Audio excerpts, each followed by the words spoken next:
Good afternoon, everybody.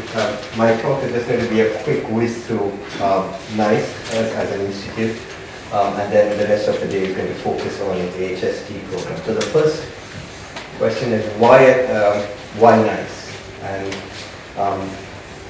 until a few months ago, I had a few slides to explain to people why we need an institute like NICE. And then this gentleman came along. Does anybody know who he is? Yes. Yes, exactly. And does everybody know what he did? So he bought a drug that was off patent. He bought the company actually. The drug was invented in 1953 and is mostly used to treat toxoplasmosis in people who have HIV. And he increased the price from $13 to $750. And when asked, that's what he said. He thought that should not be a crime, and it clearly is not a crime. Though I think some people may disagree. But this story has a happy ending. But what it does do is I'm being flippant, and by no means am I trying to say that everybody who's trying to develop a drug is trying to do what this gentleman did. But it does raise an issue, I think, which is what is a treatment worth? What are the benefits of a treatment worth? And that's what NICE is doing. So these are my slides as to why we had NICE before Martin came along. And I think amongst the various things is to point out the postcode lottery, the fact that people living in different parts of the country had access to different treatments. And one of the important things that these programs are set up to do at NICE was to make sure that there was people all over the country could have access to the same treatments and quality. So that's what NICE was set up to do.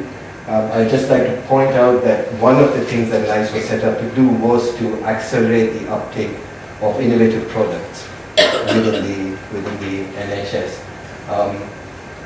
I think not everybody will agree that that's NICE had achieved that, but believe it or not, that was one of the reasons NICE was set up. So this is the mission statement for NICE. I'm not going to read it out, but just point out the three bits in red there. It's evidence-based guidance, it's ensuring quality within the NHS, and ensuring that treatments used are value for money. So if we just think of the NHS as an automobile, we're putting something into it. And in this case, it's a vast budget of 110 billion pounds in England, and we're getting something out of it, health. And NICE is in the business of making sure what goes in, for whatever goes in, if we do the right thing in there, then we get the most help out of it. Importantly, because that pot of money is fixed, it's 110 billion. If you use that money to treat or to do one set of things, then somewhere in the system, someone else is not getting something. I mean, it's important to remember this. It's what economists call opportunity cost.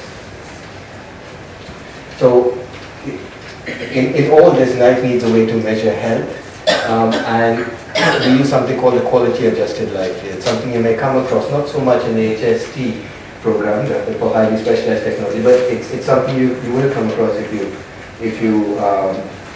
spend any amount of time with NICE. And so I just thought I'd quickly explain what it is. So if you think of years of life on one axis and the quality of life, so the quality of life can be 100% when you're in perfect health and 0% when you're dead. So all the quality does is it adjusts each year of life for the quality of your life during that year. So if you live 1 year in perfect health, that's one quality. And if you live 1 year at 50%, the quality of your quality of life is 50%, then that's half a quality. So it's quite simple. The difficulty is, of course, how do you know whether your health is 100% or 50%, and that's where a lot of the arguments at NICE lie. So the other thing we do a lot is cost effectiveness, and this is you hear about. It's cost effectiveness is simply a difference in cost. And when I say difference in cost, I don't mean the cost of the treatment itself. It's a difference in a course of treatment that involves an intervention or not, over a difference in benefits. And that is called the incremental cost effectiveness ratio. ICER, it's another term you come across a lot at NICE. And NICE accepts that an intervention that costs between 20 and 30,000 pounds per quality is something that is probably worth having in the NHS. We call that the threshold, and it's also the opportunity cost. So the belief is that somewhere in the system, something else is not being done, and as long as we are not paying more than this, we are overall getting more health out of the NHS.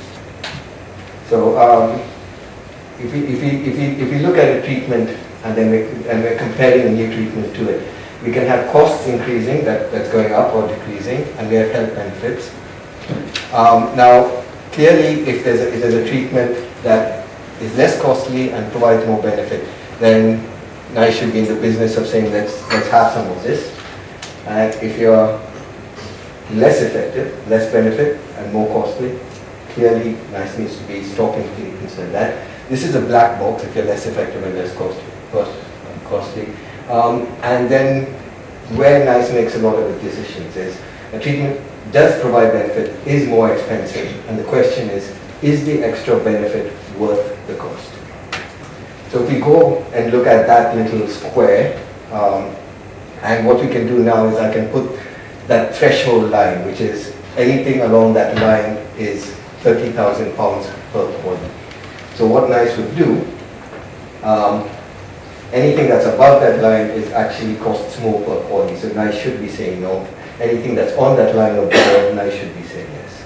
Now this is just the general way that NICE always operated, and what you're going to listen to today is why it's not the same way for highly specialized technologies and what are the other ways in which NICE looks at these products. Okay, so I think one of the messages, cost effectiveness is important, but that's not the only thing that NICE is interested in. And here are some of the other things. Innovation, that comes up again. And that's, I think, as good a definition of innovation as we are ever going to get, from something called the Kennedy Report. And I think it has to offer a step change in management, and there have to be clinical benefits. So you don't get any brownie points for having a good idea that doesn't work. It's a good idea that actually is shown to work. There are other things that NICE is interested in, reducing health inequalities. That was part of why it was set up, and some broader social considerations, non-health objectives, that's coming off the NHS. So just to finish this talk, I think NICE doesn't just look at individual technologies, it does a lot of other things. It does far more than that's on this slide, but it does evidence-based guidance, which can be public health, clinical guidelines, or social care, and it does quality standards and performance metrics for the NHS and for GPs. So, and it does a lot of other things, but the point I'm trying to make is that because NICE looks at treatments that cover a vast range of patients, there has to be some way of making sure decisions are made that are consistent and fair to everybody. Or, if you're going to make a decision in a different way, there has to be some way to justify that for certain groups of patients. How are patients involved? Where patients sit on committees, or patients or patient representatives, they sit on committees that make decisions. They can give expert evidence to these committees. There's a citizens' council, so that's not really patients, but we could be patient representatives that look at overarching moral and ethical issues. So we do have morals and ethics at NICE. And they participate in the development of methodological guides. Anyone of you can come and observe a committee meeting, you need to book it in advance.